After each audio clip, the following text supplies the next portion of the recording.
this talk about, oh, Liverpool are throwing away, they don't care about the FA Cup and all of this, only for the kids. They say you can't win anything with kids, and they've only gone and done it. It's your boy, Urjo Isame, back again with another player review. Player post-match analysis. I want to say player ratings, but that might not be the best today because if you guys didn't really know, the lineup is a bit jarring today. So let's get into it. First of all, we'll talk about the lineup and the reasons for why the lineup was what it was today. So first of all, if you guys didn't know, first of all, you've been living under a rock, and second of all, let me explain it to you. So basically, if not, let me explain it to you. Liverpool obviously drew to Shrewsbury, hence why there's a replay at Anfield. And Klopp was like, hey, we're on a winter break, it's the first time in English history that this is happening. And sadly, we're not going to be able to play we're not going to play any of the first team players. And also, I'm not going to manage, it's going to be the under-23 coach.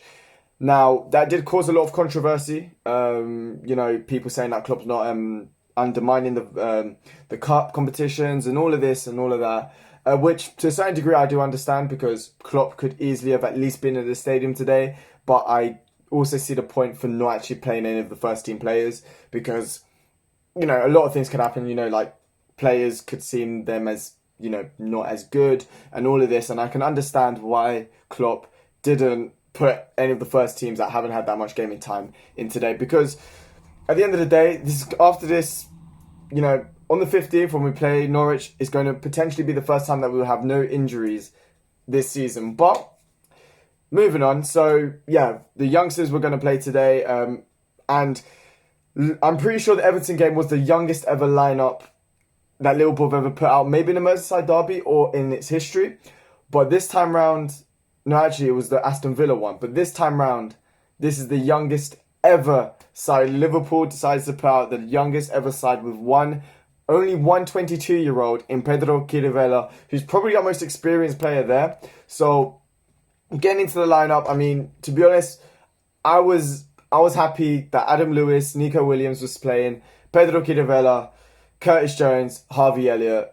Those are the main guys, to be honest. And Keanu Hoover and Seth Van der Berg. Those are the ones that I knew about. So let's get with the lineup. And also, fun fact, the lowest number today was number 46, which is just insane. We were literally dealing with lottery numbers today.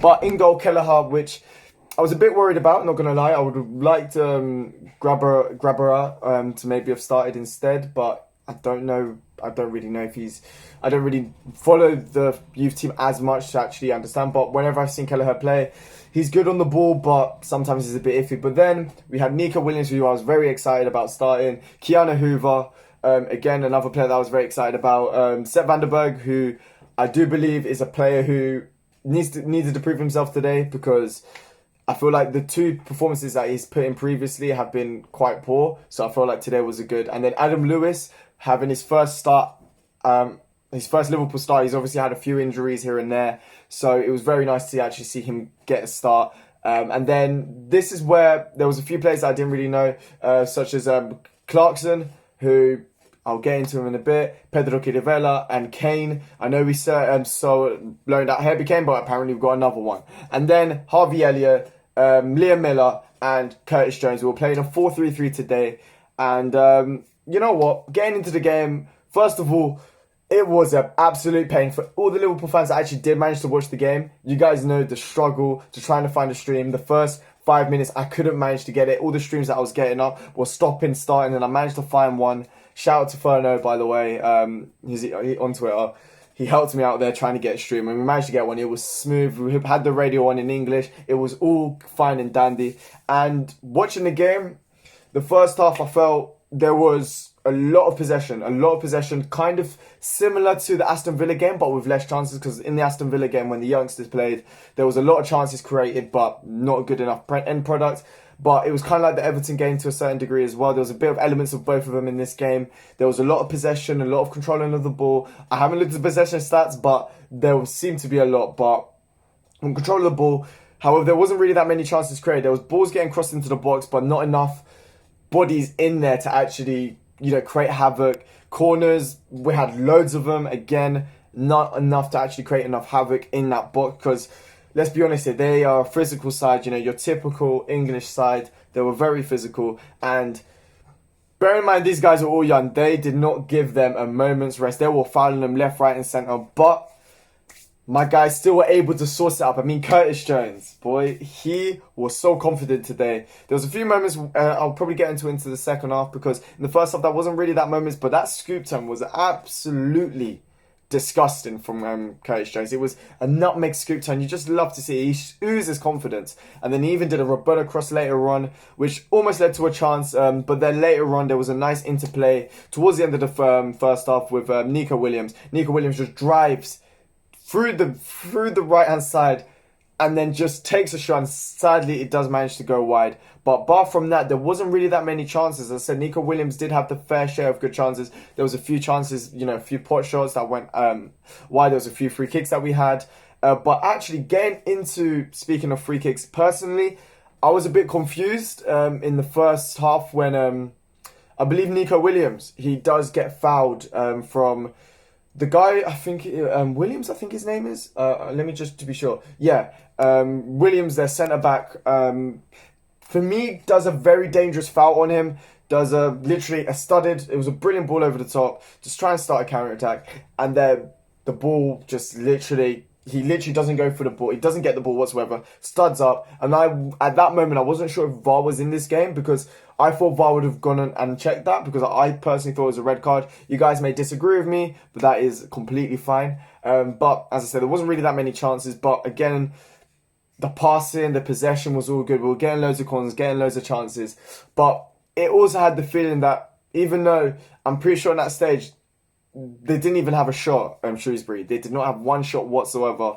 And yeah, it just felt like it could have been one of those games where we're creating loads of chances, similar to the game against Aston Villa, where we created loads of chances, but nothing actually came to fruition, and then they ended up getting a goal, which does end up happening. But at halftime, obviously, I was impressed. I was impressed at halftime what the boys were able to do. I mean, there's a bloody 16-year-old. I never thought, 16-year-old Harvey Elliott, and in that team. So the age range is 16 to 22, for crying out loud. But they played brilliantly in that first half. They felt, and the thing that I love the most about the academy players and all that is that they play in a similar style of football to what the first team do. And the fact that there is a homogeneous style of football throughout the whole of the ranking of the hierarchy, the Liverpool hierarchy, I should say, bodes with me a lot of confidence. And I'll get to it right when I kind of talk about the player ratings, but it's kind of just an overview of who I thought played well. But getting into the second half, it was just, I thought the kids played brilliantly in that first half, but in the second half, I don't know what Neil said in that half time, or if Klopp said something, because also James Milner was there on the touchline. Shout out to James Milner. But I don't know what was said, but they were so much better in that second half. I didn't think they would be able to step up the game, but they did. There was a brilliant chance from Nico Williams, which was a brilliant play. There was a few chances, corner after corner after corner, and then Liam Miller manages to get a turn, passes it into Curtis Jones, and Curtis Jones does a lovely, when I say love, it was a lovely little dummy, which falls into Nico Williams, and then it forces a very good save from the goalkeeper. And Nico Williams, to be honest, probably had the best chances from in the whole game. He had the most chances out of everyone, more than Curtis Jones, more than anybody in my opinion. And he played brilliant. And there was always both flanks. There were always crosses going in. Then we're getting corners. But one thing I did notice is that the corners from us were very poor. When we did play short, I thought they were brilliant. They were brilliantly worked corners, and we'd play them quickly with a lot of pace. But when we tried crossing into the box, sometimes, 9 times out of 10, it wouldn't even reach the first man. So that was probably the only criticism I had of the defense. I mean, of the team today. But at the same time, the pitch is a bit bigger, and there's not as much height in the team. You can tell just once you guys watch the highlights, if you haven't watched the game, the height difference you can tell, and the physicality, because these guys were fouling left, right, and centre. But the game came on, they started going, and a few chances came here. Harvey Elliott had a chance, Curtis Jones, which I'll get onto later. But with the turn of play, as I said, these guys had no shots on target, no shots whatsoever, and then all of a sudden, a ball gets played over the top into the sub. I think it's Yuba or something like that. I think he comes on and does a brilliant. He gets the ball and then goes down the byline, crosses it in. The first shot goes off. Good save. Kelleher managed to make himself big. His first save of the day, but then it falls straight into the Shrewsbury player and it leads to a goal. And I expected it. I was like, for God's sake, it's happening again. The lads have played brilliantly and their heads are probably going to go now and all of this and all that. But it works in the academy and it works in the first team, and it's working in the academy as well. Liverpool, the hierarchy is still going. We love to see it. To be fair, I don't know if it was offside or not. The angles that they gave from the stream that I was watching was pretty bad, to be honest. They didn't really pause it at the times when there should have been offside or not. So I'm not too sure. If you guys let me know in the comments below if it was offside or not. But I'm assuming VAR, they checked it loads of times, so I'm assuming it was offside. But it was very lucky, to be fair. I was like, for God's sake, all of this. And then it kind of gave the lads the boost, it seemed like. There was a brilliant chance with Curtis Jones when Pedro Chirivella pumps a ball over the top. Don't know if it was a clearance or not, but it ends up going into Curtis Jones. He slices an air volley and then gets the ball. And this moment, this was the one thing I noticed about Curtis Jones a little bit, that he tends to keep the ball a bit too much and basically hog it, because I do feel like he hogged the ball a bit in that moment, where basically got down the left-hand side. He was basically in a very tight angle and he's still just trying to dribble when he had a good options on, if he just passed it across goal, he had few options where it could have led to a goal, and he just hogged the ball for a bit too long and tried getting a shot, which led to another corner. And as I said, we were getting loads and loads of corners, and then towards the end, I can't remember exactly what minute, I believe it was the 75th minute. Yes, it was the 75th minute. And it was a brilliant ball over the top. It was from a corner from Liverpool, which led to the goalkeeper makes a good save and throws it brilliantly. But then it just leads to Nico Williams just dispossessing the ball and getting it. And then when I tell you, my boy is Trent 2.0, you guys, he is. We do not need backup at right back, because we have got, as I said, Trent 2.0. And he gets the ball and just looks up, sees Harvey Elliott making that run, and just pings like that. Just a brilliant ping.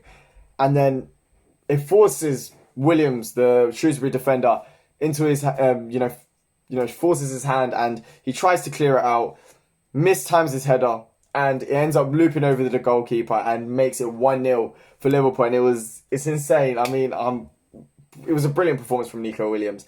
And we carried on, and I think with that one, it was just the pure emotion and everything like that was brilliant. And the fact that Williams is an ex-United graduate just makes things much better. We've completed the Manchester-Shrewsbury gauntlet. Love gets an own goal, ex-Manchester United graduate, and so does Williams. But again, we still control possession. After the goal, we still control possession. We still play very well. I was very impressed with it. But then there was a few moments where these guys they just, towards the end, which is understandable, decided to throw the kitchen sink. And they did get a few chances. There was a few times when Sepp van der Berg was able to dispossess. There was a clearance from Keanu Hoover. And there was a few times when one time when Adam Lewis misjudges his touch and almost, creates a chance, but it didn't lead to anything. But yeah, as I said, they did a good job defensively today. Kelleher didn't really have to do much. There was only one time when he had to do a catch across, and that was really it. But towards the end, which was very frustrating, these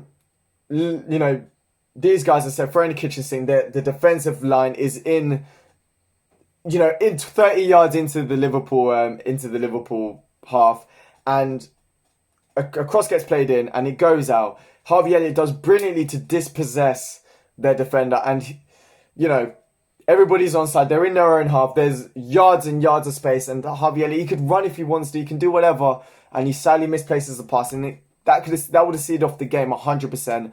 But the lads managed to do it. They managed to do it, which was absolutely brilliant. And yeah, I'm proud of these guys, man. Honestly, They've done the club proud. They've shut down all the haters. You know, all the people that have, you know, the FA, all of these guys that said that they were disrespecting. They put their heart and soul into it, and it was a packed Anfield today. I had tickets to the game today, but sadly I couldn't go, which I'm a bit upset about. But it is a long trek for me to actually get to Anfield.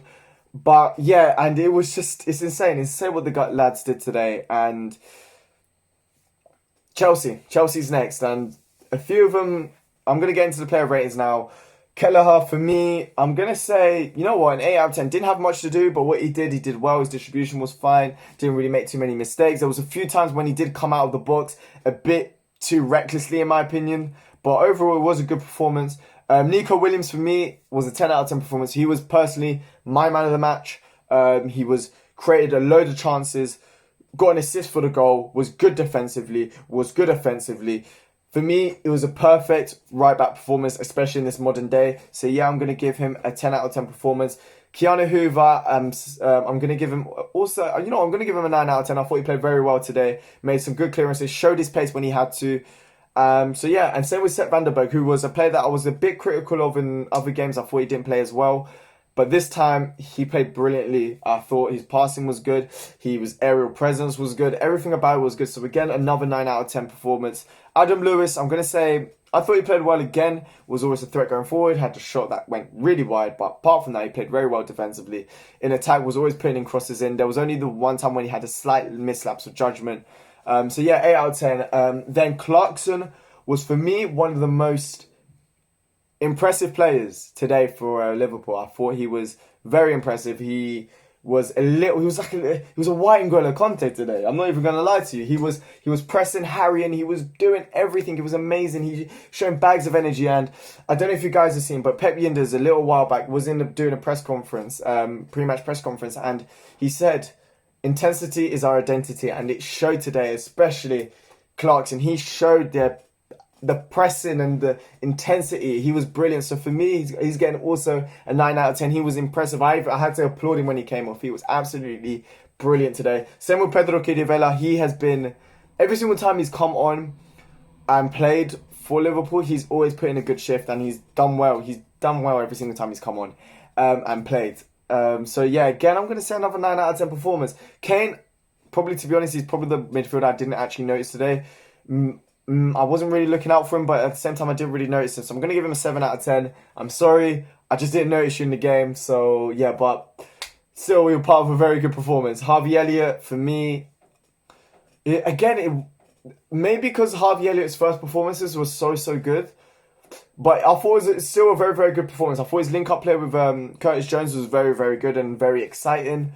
But again, I'm going to give him again an 8.5 out of 10. I thought it wasn't his best performance, and if he had just let past that final chance, he could have maybe got a goal. He had a few chances as well for one cross from Adam Lewis. But yeah, it was a very good performance from him. I thought out of all of them, the one that I felt most sorry for was Liam Miller. I thought he wasn't getting as much service. The lot of crosses are getting played in, and he wasn't able to, make a mark on his game, if I'm being honest. So I'm gonna have to give him a 6.5 out of 10 because, as I said, he wasn't. I kind of felt sorry for him. I did feel sorry for him in that game. And then Curtis Jones, he sauced it up. He did sauce it up. He was confident. He was saucy. He was doing all these types of skills. He was doing scoop turns. He was doing Rabonas. He was dribbling. He had 99 dribbling. He was like he had a pro FIFA card. It was mad. And give him 5-star skills now. EA, if you're listening, yeah, I know I do FIFA videos. Give him 5-star skills, bro. He is a baller, and he can play in midfield. He can play out wide, and he played out wide today, and he showed his technical ability brilliantly. But as I said, I do feel like he needs to pass the ball a bit more often, in my opinion, because we could have got maybe another goal or two if he had just released the ball a bit more often. But a very good performance, nevertheless. I'm going to give him a 9 out of 10. And then with the substitutes, let me just get him up because I wasn't too sure who actually came on. Joe Hardy, I believe he was one of the first substitutes to come on. I think he came up top and, again, showed a lot of pressing. He was pressing quite a bit. He was high intensity. I thought he played quite well. So again, I'm going to give him a 7 out of 10. The rest of them, boys, I mean, he literally describes who played today for Liverpool. Just a bunch of boys, but he came in a bit later on. Same with Dixon-Bonner. Okay, that name's way too funny. I did not know that was his name, but that name is actually hilarious. I'm sorry. Dixon-Bonner. Okay, I'm sorry, way too immature. But yeah, I can't really say. He came on late, so I didn't really notice him. But a very, very good performance overall. The FA, by the way, you guys made it so difficult to find the stream today. But guess what? The Liverpool guys, we still managed to find it. And Liverpool did brilliantly today. I'm so proud of them. Next stop in the FA Cup is Chelsea. Are we going to win the treble? The Premier League is already nicely wrapped up. Is it going to be wrapped in gold? That is a totally different question. But the Premier League's wrapped up. We should go through against Atletico Madrid. I'm hoping anyway in the Champions League. We've got Chelsea next. Let's see what we can do. Hopefully, the treble will be absolutely amazing. But it is the end of the video. If you guys did like this video, please make sure to smash that like button. Also, subscribe if you guys are new to the channel. And also, leave some comments down in the comment section below about your opinions on the game today. But yeah, it is... I'll also leave a poll as well, somewhere up top as well. But yeah, it is the end of the video. It's your boy, Ojo Wysam here. Liverpool are through to the next round of the FA Cup. The boys proved everyone wrong because you can win with kids. It's your boy. It's your boy Ojo Wysam here, and I hope you guys have a very nice day. See ya.